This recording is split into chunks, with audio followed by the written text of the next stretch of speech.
E aí, tranquilo? O manhwa de hoje conta a história de Jo San-ho. Ele é incapaz de jogar em realidade virtual por causa de sua síndrome de hiperimersão congênita, um fenômeno de amplificação sensorial excessiva. Em outro momento, ele recebe a chance de testar o dispositivo de quarta geração de realidade virtual. Enfim, quando pôde jogar na quarta geração de realidade virtual pela primeira vez, ele percebeu que sua síndrome de hiperimersão congênita foi algo que o atrapalhou no passado, mas agora se tornou uma bênção. O manhwa se inicia com inúmeros goblins atacando os jogadores, e mesmo com muita dificuldade continuam os eliminando e protegendo o castelo. Em meio à batalha, vemos até um Zé Lutinha pegando os itens ganhos por outro jogador. Conforme o tempo passa, as hordas de goblins não param de vir. Os jogadores, vendo que já estavam ficando sem poções de cura, com poucos guerreiros aliados restantes, e depois de um dia inteiro de guerra, já estavam pensando em desistir, até que surge uma maga, que consegue deter os goblins por um momento, mas somente sua magia não era o suficiente. Eles contra-atacam e os guerreiros se esforçam para defender a última maga que restou no campo de batalha. Até que no último momento chega um guerreiro para defender a das flechas. Enfim, o protagonista aparece. Com suas espadas ele ativa uma habilidade e parte para cima dos inimigos. Ao verem isso, os figurantes se assustam, pensando que aquele cara era um maluco. Mas espera aí, aquele é Jo-ho? Ele ataca os inimigos e quando está prestes a finalizá-los, a cena muda e somos apresentados aos VRS, Sistema de Realidade Virtual. A indústria de jogos é dividida entre o antes e depois do desenvolvimento dos VRS. Ele nada mais é do que um sistema que se conecta com seus nervos cerebrais e transfere sua consciência e sentidos para um mundo simulado, onde as pessoas comuns podem se tornar personagens poderosos. A cada nova geração de VRS também é lançado um novo jogo exclusivo. Na primeira geração teve um jogo de luta, na segunda um FPS, na terceira um jogo de simulação e estratégia, e agora na quarta geração foi anunciado um jogo de roleplay. O mundo inteiro esperava ansioso até o dia do lançamento. Quando chega o tão esperado dia, os cybercafés que já tinham as máquinas de quarta geração já estavam lotados, e Jo San-ho é o atendente de um cybercafé. Seu chefe estava bem entusiasmado nesse dia, não só pelo lucro, mas ele também queria jogar um novo jogo. Apesar de ter feito um empréstimo enorme para trocar as máquinas da antiga para a nova geração e serem os únicos com tal tecnologia nessa área, depois que o dono do café tinha acabado de se conectar em seu VRS, chega Kang Ja-jung, funcionário do turno da noite. Ele também estava ali para jogar o novo jogo, apesar de ter se atrasado um pouco. Por ser um ex-pro player, ele diz que cada segundo é importante e faz diferença. O prota acaba de configurar o VRS do Kang e agradece dizendo que outro dia irá pagar um macarrão com salsicha como forma de agradecimento. Esse cara realmente é um pouco arrogante por ser um ex-pro player. O prota se pergunta o porquê de todo mundo gostar tanto desses sistemas de realidade virtual. A cena corta para 5 anos atrás e vemos Jo-ho desmaiado no meio do jogo. Seus colegas até dizem para mandar uma mensagem para o administrador. Pouco tempo depois isso vira notícia em toda a Coreia. Um adolescente desmaiou de repente enquanto jogava um jogo de realidade virtual. Depois do acidente com a VRS de segunda geração, Jo-ho ficou em coma por um mês. Apesar de não conseguir mover seu corpo, suas memórias, sua mente e sentidos estavam mais ligados do que nunca, o que causou muita dor nele, pois estava preso dentro de um corpo que não se movia. De volta ao café, todos estavam revoltados saindo de suas VRS. Jo-ho pergunta a Kang o que aconteceu no jogo. Ele responde que acontecerá as 4 grandes mains. Jo-ho pergunta o que é isso. Seu amigo responde que são as lendárias manutenção regular, manutenção temporária, manutenção estendida e manutenção emergencial. É uma longa manutenção, onde não é possível nem acessar o site deles. Jo pergunta o que fazer com todos esses clientes. Seu chefe diz para cuidar deles, mas não pode dar reembolso não importa o que aconteça. A cena corta para ele indo embora na chuva. O garoto está pensativo pois não tem nenhuma obsessão com jogos, mas também não gosta de ficar para trás enquanto todos estão conectados nos VRS. Ele se lembra do que a doutora falou. Aquilo só aconteceu porque ainda não tinha tecnologia necessária para lidar com aquele tipo de problema, e que isso já foi corrigido. O objetivo da empresa é que todos possam ser capazes de usar as VRS. O garoto se questiona, será mesmo que está tudo bem? A cena corta para um mês atrás atrás. Vemos o que parece ser a empresa criadora dos sistemas de realidade virtual. Essa moça sai furiosa do escritório do diretor da empresa, pois ele está cobrando para finalizarem o jogo o quanto antes, para fazerem o lançamento na data certa, mas ainda faltava aperfeiçoar algumas coisas. De repente, essa moça recebe um e-mail do dono do cybercafé, que eu vou chamar de Lan House. O e-mail falava sobre a síndrome de hiperimersão congênita. Essa moça foi até a Lan House onde o Prota trabalha.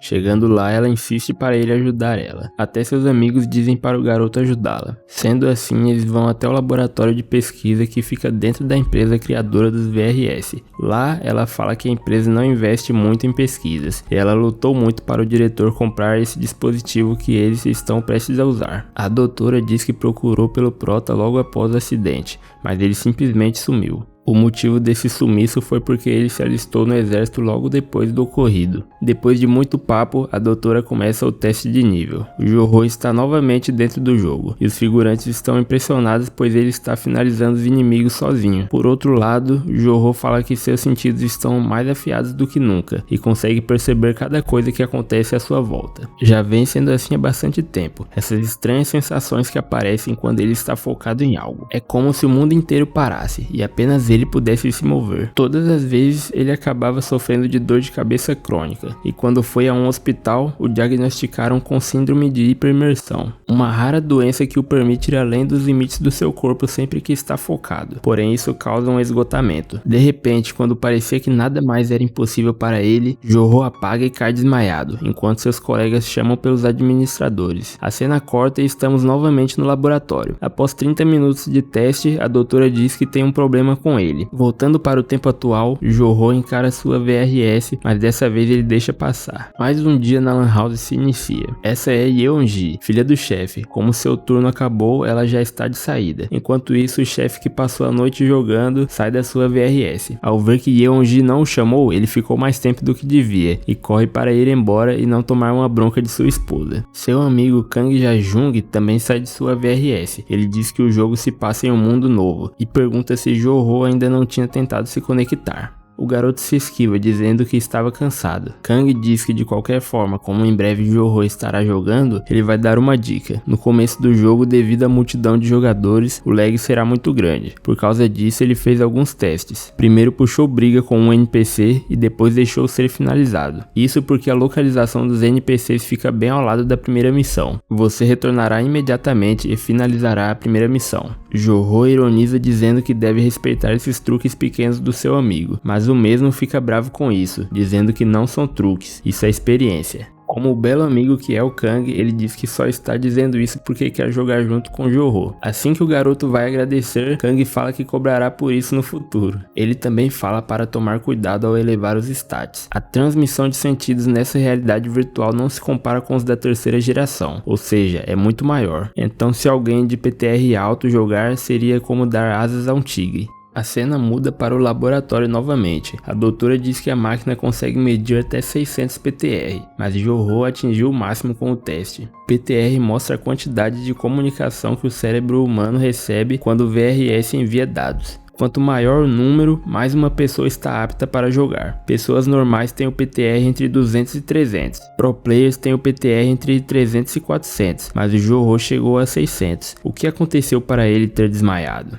A doutora explica que a segunda geração que ele testou era incapaz de suportar tanta PTR quanto a dele. Isso causou um tipo de gargalo de dados que causou danos ao seu cérebro. Mas agora, como já estamos na quarta geração, ele é capaz de usar os VRS, porém terá que usar esse bracelete, que é um controlador de PTR, e só poderá se conectar em VRS feitas especialmente para ele. Em sua casa, Jorro confia na doutora e se conecta com o jogo. Bem-vindo a Lost Sky.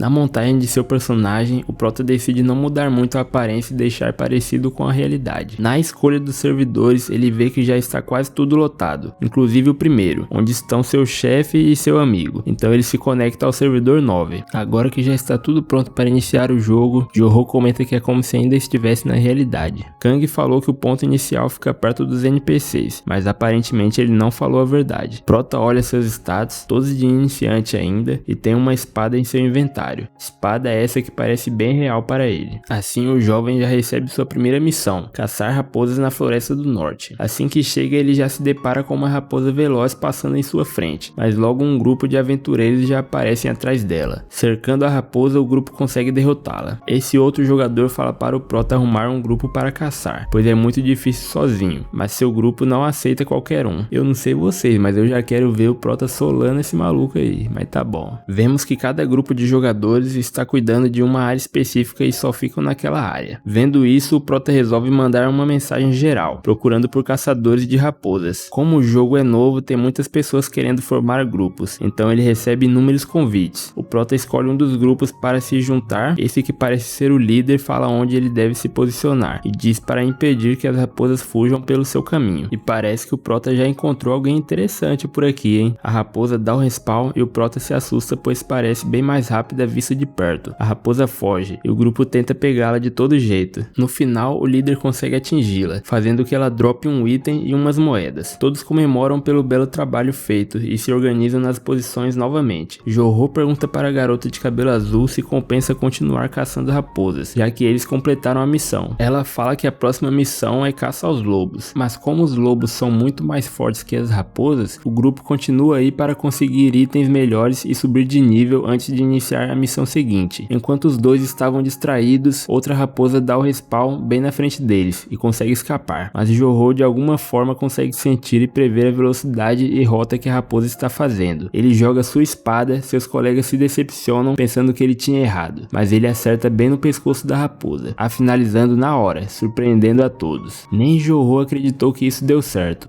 Após finalizar a raposa, ele ganhou como recompensa um item e algumas moedas. Seus colegas continuam surpresos. Charmin vai até Jorro para agradecê-lo, pois por conta de um descuido dela, quase todos perdem uma raposa, e isso acabaria afetando a todos do grupo. O garoto, por sua vez, acredita apenas que foi sorte ter conseguido acertar. Como a raposa já está para respawnar novamente, o grupo se posiciona para pegar a próxima. Depois de horas caçando, Jorro acerta mais uma de longe. Estou exausto, sinto como se estivesse fazendo isso por anos. E agora até os outros jogadores pararam para assistir. Depois de tanto tempo jogando, ele sente que está ficando fácil. Lembrando que a doutora falou, quanto maior o PTR, mais otimizada a pessoa será para jogar. Jorro sempre pensou que seu corpo era amaldiçoado por causa disso, mas agora percebeu que é o contrário. Enquanto isso, os jogadores do seu grupo estão começando a chamá-lo de mestre das raposas, e perguntando como ele consegue acertar o pescoço todas as vezes. Envergonhado, o prota fala para não chamarem ele assim, e diz que vai encerrar por hoje. Todos se despedem felizes, mas a Charmin diz que gostaria de jogar mais com ele e pergunta se pode enviar um pedido de amizade. Jorro na verdade nem tinha percebido que tinha esse recurso no jogo, mas ele confirma e aceita o pedido de amizade. Enquanto isso, Charmin diz que continuará jogando mais um pouco e fala para ele não ignorar suas mensagens. Assim todos se despedem. No dia seguinte, Jorro loga no jogo novamente e já recebe uma chamada de vídeo de sua amiga. Ela diz que está descansando no momento e está organizando os itens na frente do vendedor e pergunta onde ele está para jogarem juntos. Ele fala que pela diferença de níveis entre eles, ele terá que upar rápido, mas ela não se importa e diz que quer apenas se divertir jogando junto com ele. Assim que os dois estão de acordo, eles avançam para a próxima missão, terreno de caças de lobos. Jorro percebe que Charmin trocou sua arma. Ela resolveu tentar uma arma de longo alcance no lugar de uma de corpo a corpo. Agora eles só precisam encontrar um grupo para jogarem juntos, mas isso não será um problema para o prota.